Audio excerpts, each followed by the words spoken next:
안녕하세요. 오늘 저희가 좀 자세히 살펴볼 자료는요, 부산시 창업지원사업 웹사이트에 있는 내용입니다. 바로 부산 창업촉진지구 육성사업인데요. 이게 뭐냐면 부산시가 특정 지역을 딱 지정해서 창업을 아주 집중적으로 지원하겠다는 거거든요.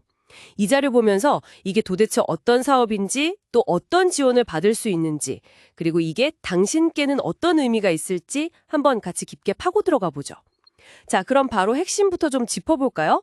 바로 창업촉진지구라는 이 개념입니다. 이게 부산시가 특정 지역의 창업 생태계를 좀 확 살리려고 만든 전략인 거죠. 네, 맞아요. 이게 그냥 여기저기 지원하는 게 아니라 특정 공간, 그러니까 이 촉진지구라는 곳에 딱 집중하는 방식이에요. 그게 좀 흥미로운 지점이죠. 뭐랄까, 지리적으로 자원을 모아서 시너지를 내고 또 그 지역의 특화 산업 있잖아요.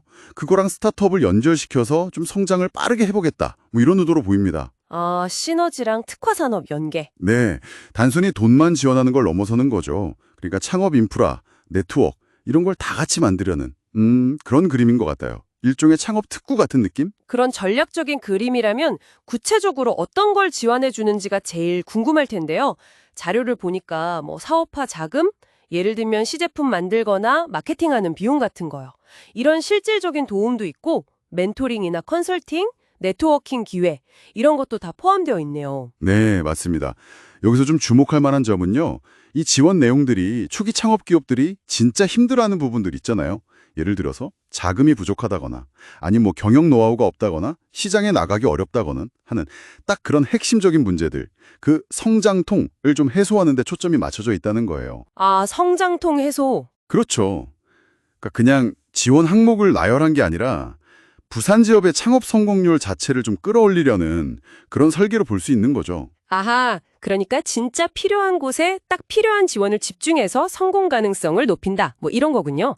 그럼 이게 이 좋은 혜택을 누가 받을 수 있는지가 중요하겠네요. 만약 당신께서 부산에서 이미 창업을 하셨거나 아니면 뭐 계획 중이시라면 이 부분이 제일 궁금하실 것 같아요. 네. 기본적으로는 그 창업 촉진지구 안에 사업장이 있어야 하고요. 창업한 지 7년이 안 된 기업이 대상입니다. 아, 7년 이내. 네.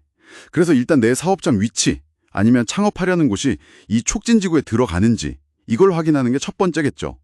물론 뭐 업종 제한이라든지 그런 세부 조건들은 매년 공고 나올 때 확인을 꼭 하셔야 하고요. 그렇군요. 위치가 중요하네요. 사업장 위치. 그럼 이 사업이 계획대로 잘 돌아간다면 우리가 어떤 그림을 좀 기대해 볼 수 있을까요?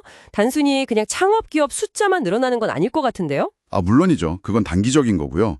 장기적으로는 훨씬 더 큰 그림을 봐야 합니다. 예를 들면 지역 안에서 혁신 기술 개발이 좀 더 활발해지고 또 관련된 산업 생태계 자체가 두터워지는 거죠. 그러면서 이제 궁극적으로는 아, 부산은 창업하기 좋은 도시구나 하는 그런 브랜드 가치 상승 효과까지도 기대해 볼 수 있습니다. 브랜드 가치까지. 네. 근데 여기서 이제 중요한 질문이 생기죠. 과연 이런 집중 지원이 정말로 지속 가능한, 그러니까 스스로 돌아가는 그런 생태계로 이어질 수 있을까 하는 점입니다. 네, 맞아요. 그 지속 가능성. 이게 진짜 관건이겠네요. 자, 그럼 정리를 좀 해보면요. 부산시는 창업촉진지구라는 어떤 전략적인 거점을 딱 정해서 가능성 있는 스타트업들한테 지원을 집중하는 거죠.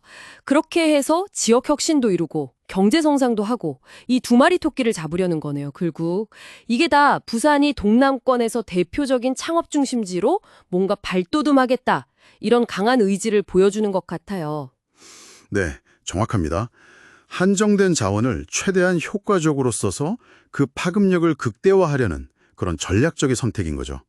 만약에 이 모델이 성공한다면 다른 도시들, 특히 자원 배분의 효율성을 고민하는 곳들한테는 굉장히 좋은 참고 사례가 될 수 있을 겁니다.